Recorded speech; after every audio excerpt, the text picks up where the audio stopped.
नमस्कार आप सभी साथियों को। आप लोग हमारे प्रेस कॉन्फ्रेंस में आए, इसके लिए आप सब लोगों का बहुत बहुत धन्यवाद। आज हम लोग जन स्वराज के बिहार विधानसभा के 243 सीटों के लिए जो निर्वाचन कमेटी बनी है, उस निर्वाचन कमेटी में हमारे 11 सदस्य हैं। अभी हम लोग 7 लोग यहाँ पर हैं, बाकी हमारे साथी क्षेत्र में घूम रहे हैं। ये निर्वाचन प्रक्रिया को पूरी तरह से लोकतांत्रिक, निष्पक्ष और वस्तुपरक बनाया गया है, ताकि कहीं से कोई सब्जेक्टिविटी या व्यक्ति पर निर्भर नहीं रहे, ये व्यक्ति परक नहीं रहे। चयन प्रक्रिया सबसे पहले अभ्यर्थियों को अपना ऑनलाइन रजिस्ट्रेशन करना होता है, उसके बाद ऑफलाइन आवेदन देना होता है डिटेल में। उसके बाद चयन की जो प्रक्रिया है त्रिस्तरीय है, 3 स्तरों पर अभ्यर्थियों का मूल्यांकन किया जाना है। मूल्यांकन के मानक बने हुए हैं, उसी मानक के हिसाब से उनका चयन होगा। जो प्रथम स्तर है, प्रथम स्तर में सबसे पहले प्रखंड स्तर पर यह होगा। विधानसभा क्षेत्र में जितना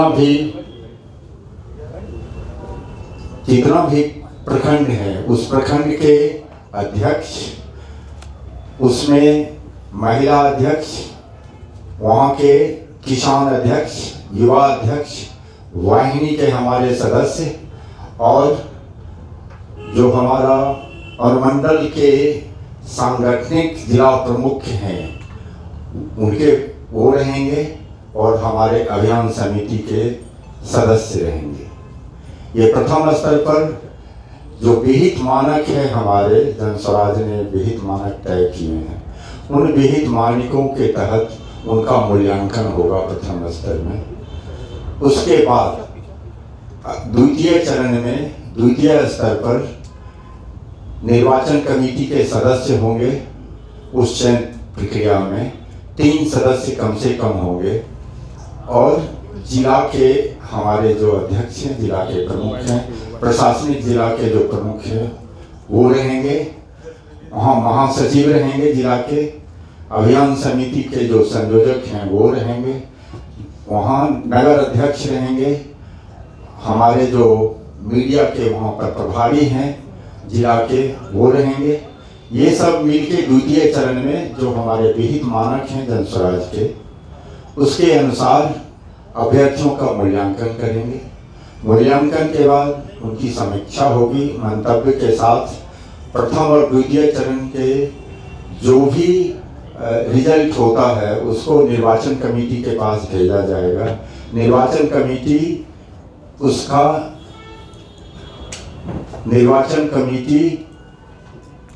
उसका समीक्षा करेगी। उसके बाद तीसरे स्तर पर थर्ड पार्टी के द्वारा अभ्यर्थियों का सर्वे होगा। थर्ड पार्टी स्वतंत्र एजेंसी है, वो 2 स्तरों पर करेगी, 2 चरणों में। विधानसभा समिति से प्राप्त मूल्यांकन, उसके बाद जिला समिति से प्राप्त मूल्यांकन, केंद्रीय चुनाव समिति की अनुशंसा और जन स्वराज के संस्थापक सदस्यों का मत, विधानसभा क्षेत्र में जो सर्वेक्षण किया जाएगा आम लोगों के बीच, उनका रिजल्ट, सब लोगों का रिजल्ट जब मिल जाएगा तो उसकी समीक्षा होगी पार्टी के शीर्ष नेताओं के द्वारा। निर्वाचन कमेटी अपने मंतव्य के साथ 243 सीटों की समीक्षा करके वो कैंडिडेट की पूरी सूची, जो प्रत्याशी की सूची होगी, उसको शीर्ष नेतृत्व के पास भेज दिया जाएगा। उसके बाद शीर्ष नेतृत्व जून के अंत तक सभी अभ्यर्थियों का समीक्षा करके प्रत्याशियों की अंतिम सूची 243 सीट के लिए निकाल देगी। ये हमारे पूरे चयन की प्रक्रिया होगी जन स्वराज के 243 सीटों के लिए। उसके बाद जो प्रत्याशियों को करना है, जून के बाद 3 महीना का हमारे पास वक्त होगा प्रत्याशी क्षेत्र में जाके अपना अपना चुनाव प्रचार कार्य करेंगे। आप लोगों के अगर कोई प्रश्न है तो आप लोग अपना प्रश्न दे सकते हैं। सर मेरा कि फिर से अपना प्रश्न दोहरा दें। आवेदन का कोई शुल्क भी रखा गया है? आवेदन का शुल्क रखा गया है 21,000 रुपया, और ये सिर्फ इसलिए रखा गया है ताकि जो गंभीर अभ्यर्थी नहीं है उनको पहले से छांटा जा सके। ऐसा नहीं कि भीड़ बढ़ जाए, हम भी करेंगे, क्योंकि जनस्वराज इसमें अपने तरफ से पूरी कोशिश हो रही है कि ऐसे कैंडिडेट को दिया जाए जो कैंडिडेट सीरियस हैं, गंभीर हैं, गंभीरता से चुनाव लड़ने वाले हैं, चाहे वो उनकी आर्थिक स्थिति कुछ भी हो, उससे मतलब नहीं है।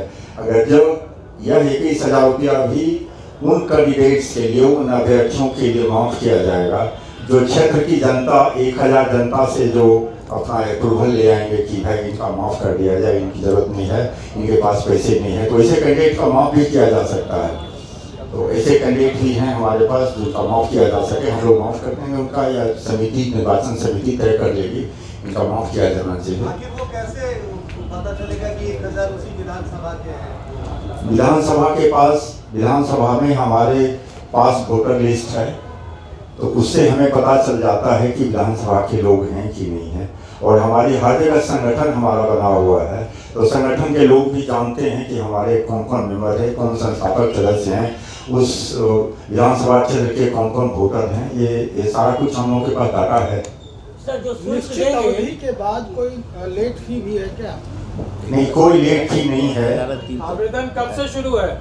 आवेदन की प्रक्रिया तो 5 जनवरी से ही शुरू है, चल रही है अभी, और इसकी तिथि रखी गई है 11 मार्च को अंतिम तिथि।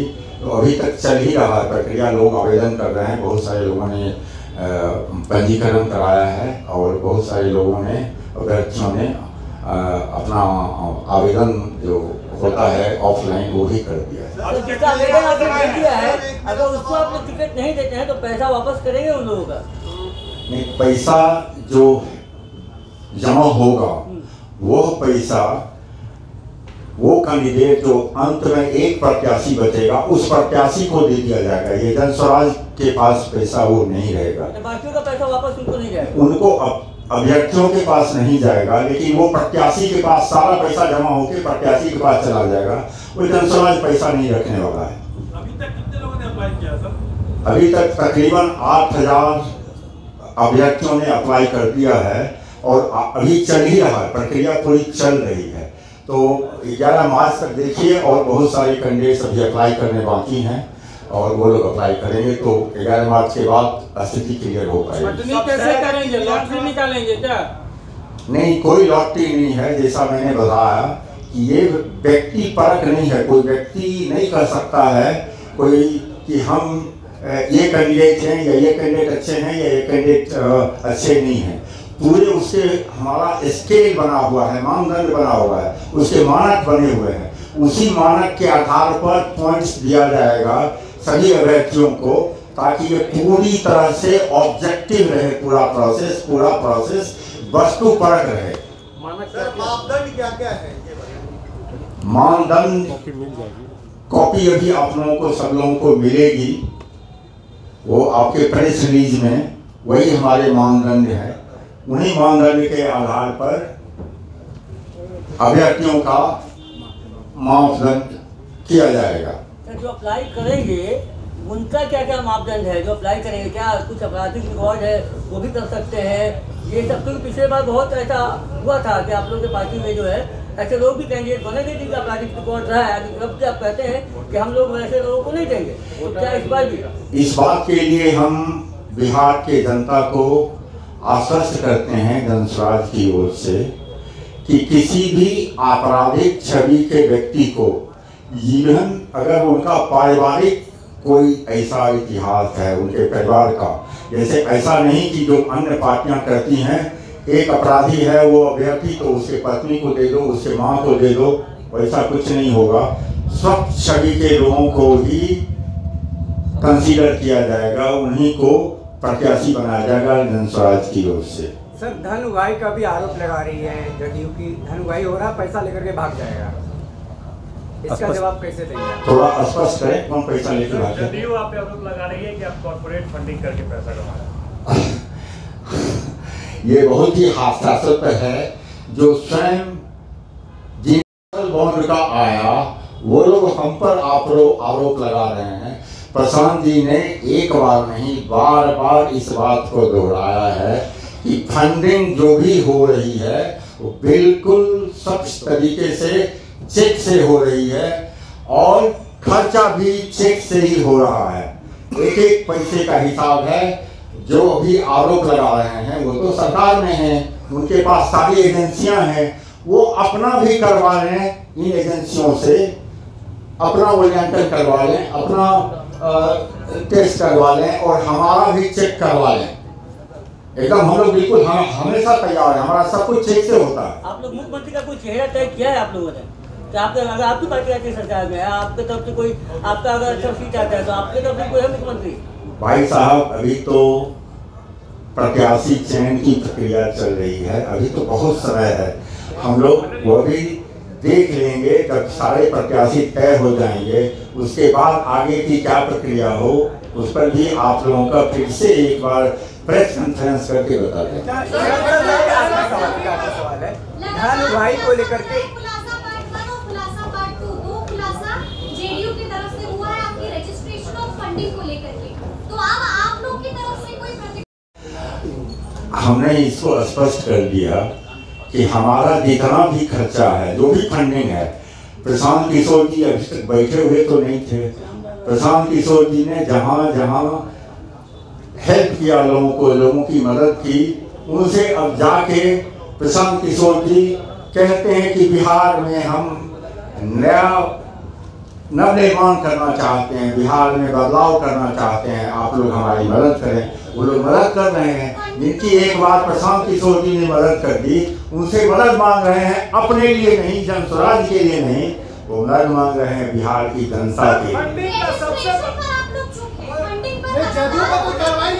पब्लिक डोमेन पे बोलिए नहीं, सब पब्लिक डोमेन पे है। पब्लिक डोमेन में है, आपने शायद देखा नहीं हो, प्रशांत जी का इस पर बिल्कुल स्टेटमेंट है, यूट्यूब जाके देख लीजिए, आपको पता चल जाएगा। प्रशांत किशोर जी का इस पॉइंट पर बिल्कुल स्पष्ट मत है। सर फंडिंग में सबसे बड़ा सवाल है कि आरोप क्यों लग रहे हैं आप पर? एनजीओ के मार्फत फंडिंग कराई जा रही है, सबसे बड़ा सवाल ये है। आप लोगों को कानूनी कार्रवाई करनी चाहिए। जिस पर भी फंडिंग की जा रही है, क्यों नहीं जांच करा लेते हैं भाई? आपके पास सारी एजेंसी है, ईडी से लेके सीबीआई से लेके सब कुछ आप ही के पास है, तो आप क्यों नहीं करवा लेते हैं? बिहार से लेके दिल्ली तक आप जांच करवा लीजिए, ऐसे मुंह से कुछ भी क्यों बोल रहे थे? एक एक करके सभी सवाल पूछेंगे तो बहुत आसानी से हम लोग इसका जवाब दे पाएंगे। अगर बिहार की आर्थिक अपराध इकाई जांच करती है तो आप तैयार हैं जांच कराने को लेकर के? ये कितना बार हम लोग कहेंगे? जितना हम लोगों ने कह दिया कि हर कुछ सब कुछ चेक के थ्रू होता है, हर सारा खर्चा और जो फंडिंग आती है सब कुछ पब्लिक डोमेन में है, एकदम आराम से देखा जा सकता है, जांच करा लें। लेकिन इसके साथ साथ हम ये भी कहेंगे, आरोप लगाने वाले अपना भी जांच कराएं, अपना भी जांच कराएं कि वो क्या बोल रहे हैं। उनके पास कैसे 20 करोड़ की फंडिंग आ गई इलेक्ट्रल बॉन्ड से, वो बताएं पहले किसने दे दिया। मतलब आप ये कहना चाहते हैं कि हम में सब नंगे? नहीं, बिल्कुल नहीं। हम तो कह रहे हैं कि हमारा सारा कुछ चेक में है, पब्लिक डिमांड से है, हम सारा कुछ सारा खर्चा और इनकमिंग फंड भी ऑनलाइन है। सर इस तरह के आरोप अगर लगेंगे, आप चुनाव में जाएंगे तो क्या जनता आपको स्वीकार करेगी? निश्चित। क्यों नहीं आप न्याय में जाते हैं? न्यायालय में इसको लेकर के न्यायालय में जाने की जरूरत नहीं है। जब हमारा खर्चा आपके पास, सबको आप ईडी भेज देते हैं, सीबीआई भेज देते हैं, तो आप करवा लीजिए, कोई मना हम लोग कभी थोड़े करते हैं। We are open to any sort of, हम लोग ओपन हैं। छोटा सा सवाल है सर, होते हैं वाले के पास 2 तरह के यूज किए गए हैं, बिलिंग 2 नाम सर। आप जांच करवा लीजिए ना, आपके पास एजेंसी है भाई, आप जांच करवा लीजिए ना, 2 तरह से हुई कि 3 तरह से हुई कि 1 तरह से हुई, इसको ऐसे बोलने से क्या फायदा है? एक छोटा सा सवाल नहीं पूछेंगे, नहीं पूछिए, सभी सवाल पूछिए, हम लोग यहाँ हैं सभी लोग। एक विधानसभा मतलब चारों विधानसभा का जो टिकट मिला है, अभी आप बोल रहे थे 5 मिनट पहले कि आपराधिक रिकॉर्ड वाले को टिकट नहीं देते हैं, ये वो पूरा चीज जो बोल रहे थे, इमामगंज, बेलागंज, इधर जो तरारी टिकट जो मिला है उन लोगों पर आपराधिक मुकदमे दर्ज थाना में दर्ज। आप अभी बोल रहे थे इसीलिए हम बोले, नहीं तो कोई बात नहीं है। मुकदमे 2 तरह से होते हैं। एक है कि हम धरना प्रदर्शन करते हैं, राजनीति से प्रेरित होकर मुकदमा कर दिया जाता है, वो राजनीतिक मुकदमे है। नहीं, डुप्लीकेट डॉक्टर थे, इलेक्शन रिलेटेड नहीं, वो सरकार से मान्यता प्राप्त है भाई। आप लोग गलत फहमी में हैं। सरकार से मान्यता प्राप्त है वो, जो जिसको आप कहते हैं वो डुप्लीकेट नहीं है, सरकार से मान्यता प्राप्त है। One by one, thank you very much. अरे रुको यार, आपने कहा है सर कमाटी ने इतने मुसलमानों को इस तरह से इसको कैसे आप करिएगा? ये स्केल है, उसके साथ करेंगे। हमारा स्केल है, लेकिन उसके बाद भी हम लोगों ने कई बार इसकी घोषणा कर दी है कि जिनकी जितनी जनसंख्या है उनको उतना प्रतिनिधित्व मिलना ही मिलना चाहिए, और जनस्वराज इसके लिए बिल्कुल प्रतिबद्ध है। मिलेगा, लास्ट सवाल, अंतिम सवाल मिलेगा, हो गया। मैंने हो गया। एक विधानसभा के लिए कितने लोग आवेदन दे सकते हैं? अरे अनगिनत दे सकते हैं। अरे आप अनगिनत दे सकते हैं, लेकिन देखिए किसी भी विधानसभा के लिए जितने भी प्रत्याशी बनना चाहते हैं वो आवेदन कर सकते हैं। बीपीएससी में 4 लाख लोग आवेदन करते हैं और कितना 400-500 लोग सेलेक्ट होते हैं, लेकिन कितने भी देंगे एक प्रत्याशी, एक विधानसभा से एक ही प्रत्याशी सेलेक्ट होंगे। उसी तरह से पूरे बिहार में 243 प्रत्याशी सेलेक्ट किए जाएंगे जिन्हें हम इलेक्शन में भेजेंगे। ठीक, थैंक यू।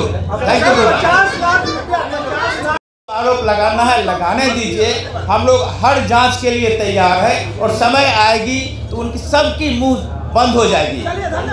तो थैंक यू। आप सब लोगों का बहुत बहुत धन्यवाद, आप यहाँ आए, और आशा है जनता तक हमारी बातों को आगे पहुँचाएंगे। बहुत बहुत धन्यवाद।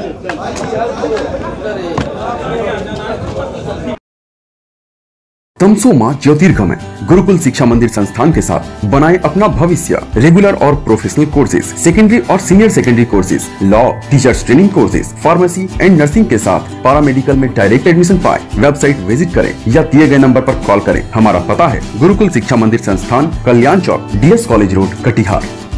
हमारा वीडियो अगर आपको अच्छा लगा हो तो आप हमारे वीडियो को लाइक करें, शेयर करें और हमारे चैनल को सब्सक्राइब जरूर करें।